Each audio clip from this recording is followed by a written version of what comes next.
Assalamualaikum warahmatullahi wabarakatuh. Perkenalkan, nama saya Muhammad Aditya Firmansyah. Saya dari Prodi Pendidikan Matematika Angkatan 22. Saya akan menjelaskan sedikit tentang kenabian. Pengertian secara etimologis, nabi berasal dari kata naba yang artinya ditinggikan, atau dengan kata naba'ah yang artinya berita. Dalam hal ini, seorang nabi adalah seorang yang ditinggikan derajatnya oleh Allah dengan memberikan berita atau wahyu.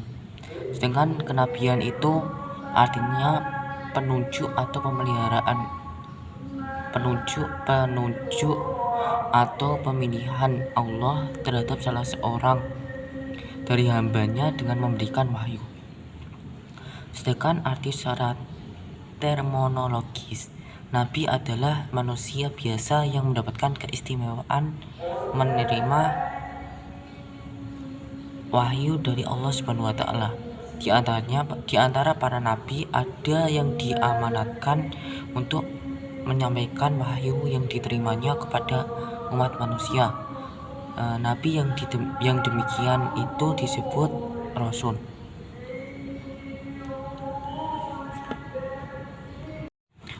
Yang kedua adalah urgensi kenabian. Ketika membahas tentang kenabian, pertanyaan yang sering mendasar yang muncul adalah mengapa harus ada nabi. Untuk membahas persoalan itu ada dua pendekatan. Yang pertama itu pendekatan doktrinal, yang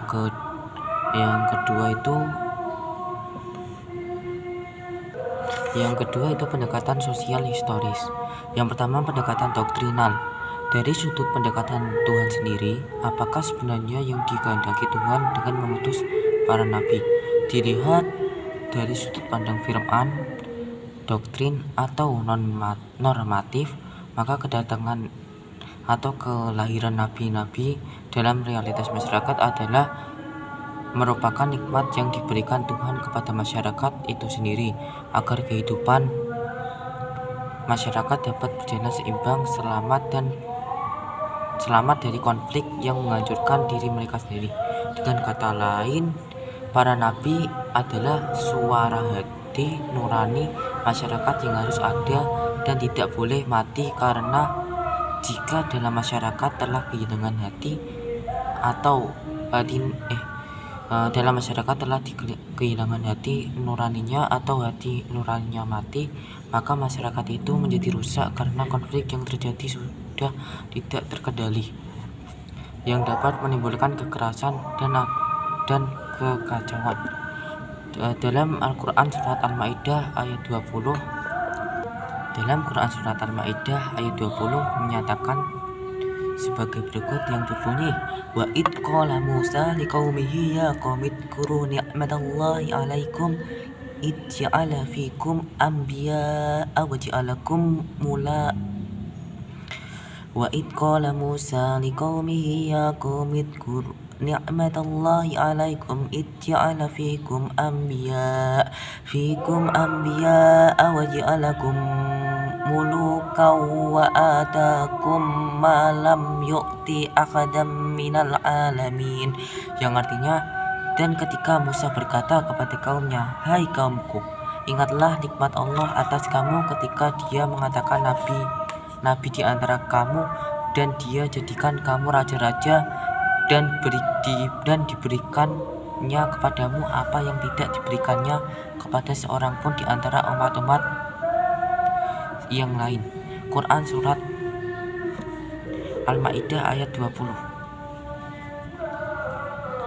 Selanjutnya dalam Quran surat lain, di surat Hud ayat 11 ayat 106, surat ke-11 ayat 116 sampai 119, yang artinya, maka mengapakah tidak ada di antara umat-umat sebelum kamu orang-orang yang mempunyai keutamaan yang melarang berbuat kerusakan di muka bumi, kecuali sedikit di antaranya orang-orang yang telah selamatkan dari mereka itu, dan orang-orang zalim ia mengikuti apa-apa yang menyenangkan hawa nafsunya, dan mereka adalah orang-orang yang berdosa dan Tuhanmu sekali-kali tidak akan membinasakan negeri-negeri dengan aniaya, sedangkan penduduknya berbuat kebaikan.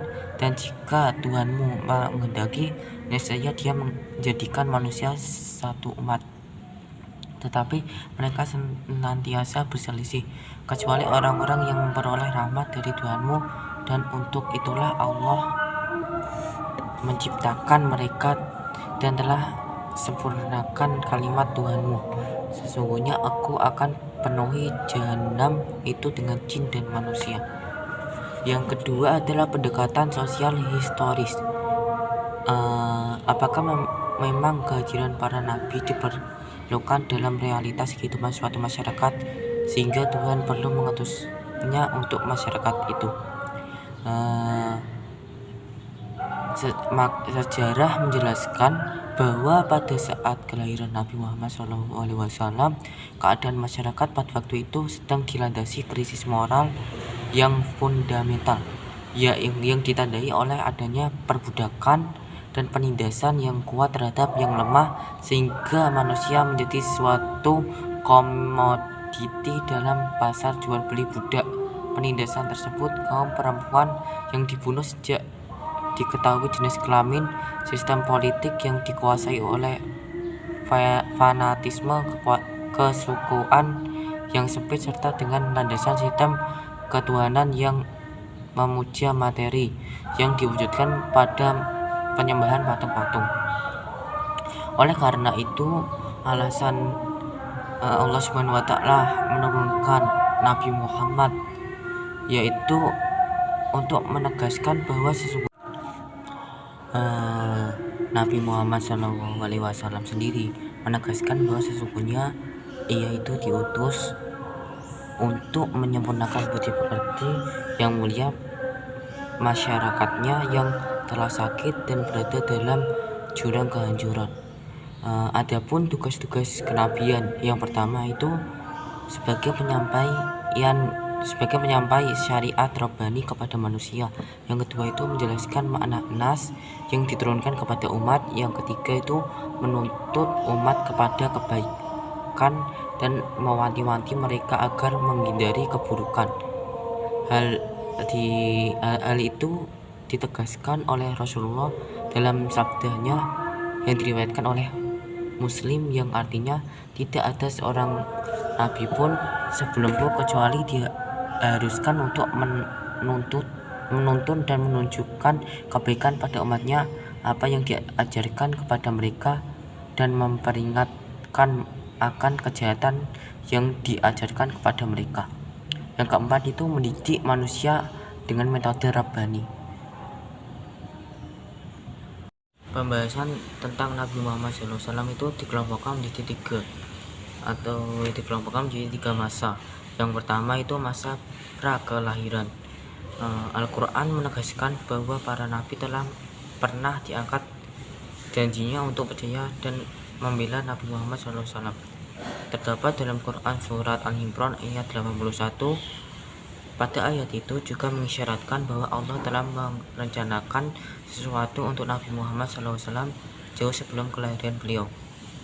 Oleh karena itu, seperti contohnya itu kematian ayah beliau sebelum kelahirannya, kepergian ke pedesaan menjauhi ibunya, serta ketidakmampuannya membaca atau menulis merupakan strategi yang dipersiapkan Allah Subhanahu wa Ta'ala kepada beliau Rasulullah untuk dijadikan utusannya kepada seluruh umat manusia kelak.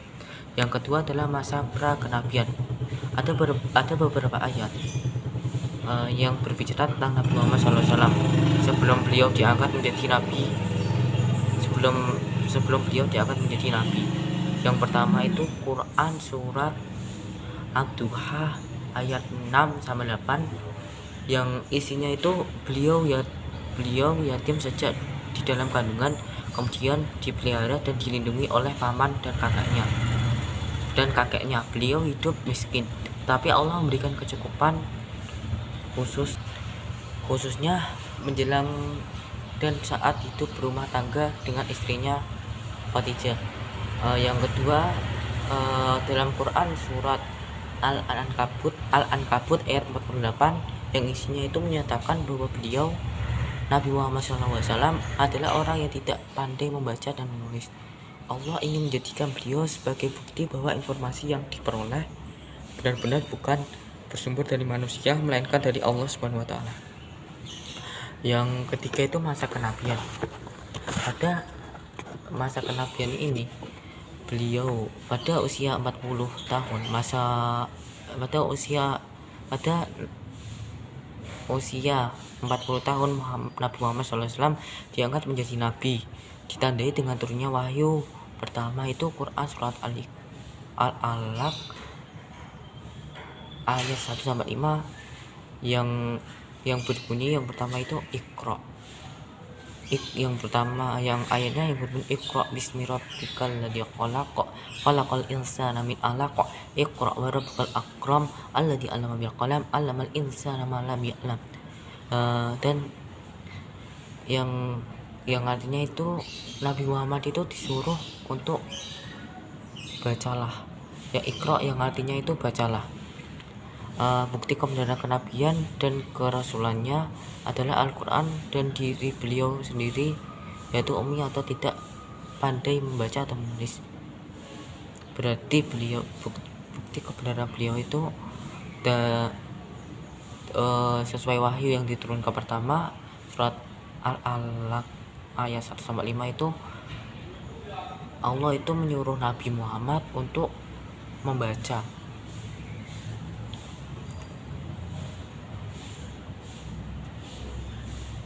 Yang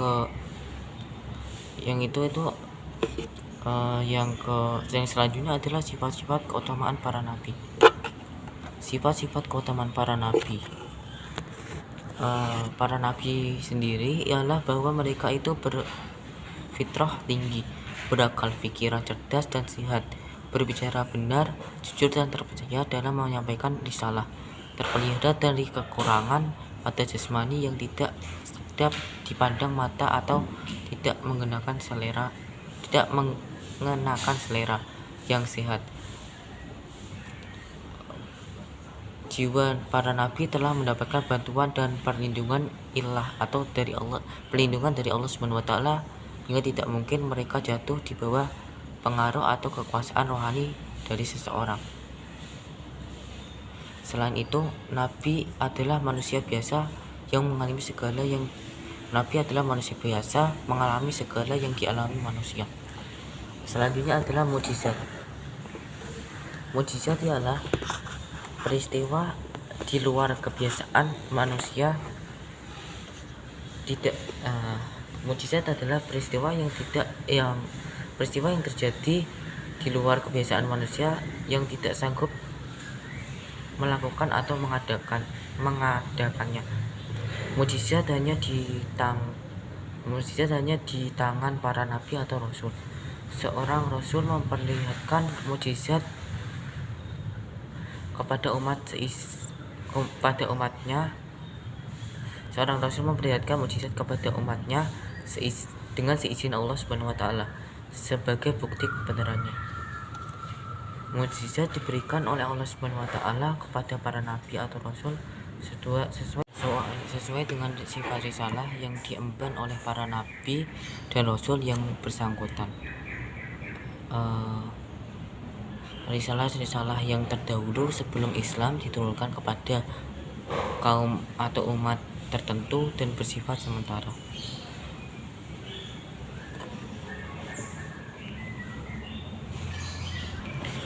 Contoh mukjizat itu yang dialami oleh para nabi. Contohnya itu Nabi Ibrahim alaihissalam yang diberikan mukjizat oleh Allah Subhanahu wa taala tidak terbakar oleh api ketika beliau dibakar oleh Raja Namrud. Yang kedua itu mukjizat Nabi Musa dengan dapat membelah laut merah dengan tongkatnya dan dapat mengubah tongkatnya itu menjadi seekor ular. Yang ketiga itu contohnya Nabi Sulaiman. Nabi Sulaiman dapat mengerti bahasa-bahasa binatang dan memerintahkannya. Yang selanjutnya itu mukjizat Nabi Isa alaihissalam dapat menyembuhkan berbagai penyakit yang tidak dapat disembuhkan oleh manusia biasa.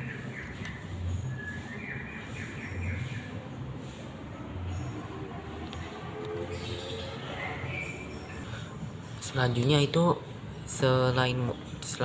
tadi kan ada mukjizat.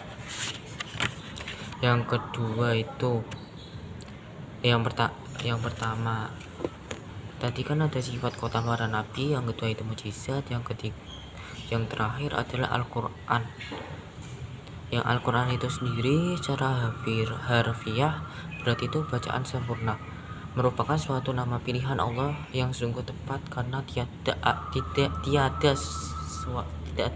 tiada satu apapun sejak manusia mengenal tulis baca yang dapat menandingi Al-Quran Al-Karim, bacaan sempurna lagi mulia. Secara terminologi, Al-Quran adalah kitab suci yang diwahyukan Tuhan kepada Nabi Muhammad SAW, yang disampaikan lewat malaikat Jibril, yang dikomunikasikan dengan menggunakan bahasa Arab yang harus dipercayai kebenarannya tanpa syarat dan menjadi pedoman hidup bagi para pengikutnya, yaitu umat Islam di seluruh dunia. Selain itu ada pun kenabian yang dialami oleh Nabi Muhammad SAW pada kenabian atau perjalanan pada kenabian yang dialami oleh Nabi Muhammad SAW dalam perjalanannya di Makkah dan dalam perjalanannya di Madinah.